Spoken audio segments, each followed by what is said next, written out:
Another win for the Toronto Maple Leafs on Monday night. They beat the Chicago Blackhawks 4-1, and now the Leafs are a point ahead of Florida for tops in the Atlantic Division. They lost to the Panthers 5-1 late November. They will face Florida 3 more times this season. As we bring in our Director of Scouting, Craig Button, to talk about this Leafs team, who've now won 9 of their last 11 games. Craig, they couldn't be hotter right now, and now that you have Matthews back, the split up for the core four is Matthews with Nylander, Mitch Marner with John Tavares.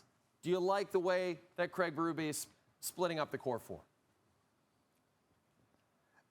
I do like the way he's done it. And part of it was necessity, Jay. With the Matthews injury, then Tavares and Marner ended up playing with one another and were terrific. And we see that William Nylander can drive play in a significant way. We know that Austin Matthews is a superstar.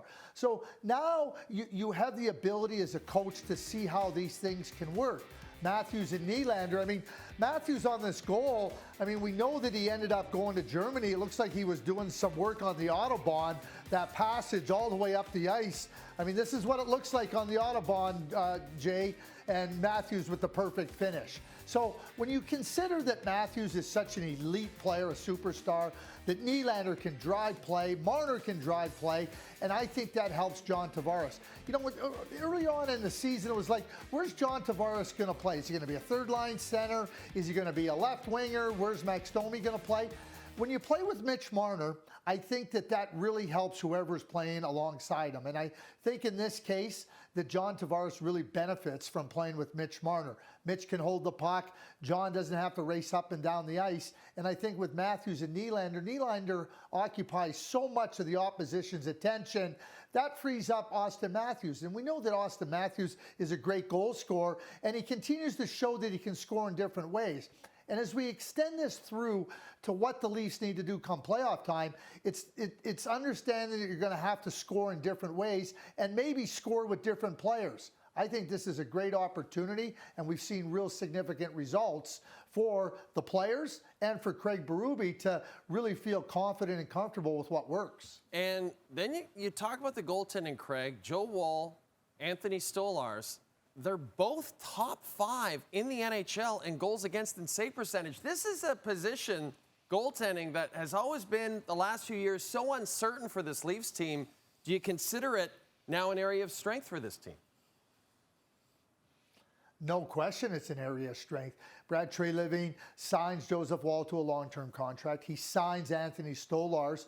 You know, a little bit of, I guess, what I would call is uncertainty with Joseph Woll not starting the year healthy. But since he's got back into the net, this is a tandem. You just read off the numbers. I think this is a tandem that has no better tandem in the NHL. Maybe no equal. When I watch them play, and you can alternate, Woll plays great in Tampa Bay on Saturday. Stolarz comes back here, was terrific in the second period versus his Blackhawks team. And now I'm looking at a tandem that's not going to be taxed to one goaltender or another. And I quite frankly see it as very similar to what Boston deployed with Linus Ullmark and Jeremy Swayman. And when you look at the way the game is played, how hard it is, the traffic in and around the net, everything that goes with it, when you can have 2 goaltenders that are so capable and have that tandem, I think it's just a great advantage for the Toronto Maple Leafs, and they have that now. Let's talk about the Blackhawks specifically. Let's talk about their young superstar, Connor Bedard. Had his 3-game point streak snapped on Monday night.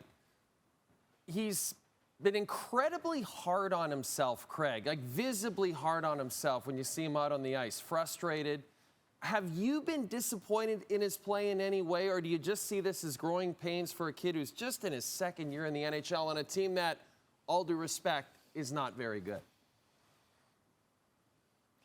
You're right. The team is not that very good. And Connor Bedard's going to be hard on himself because he expects a lot of himself.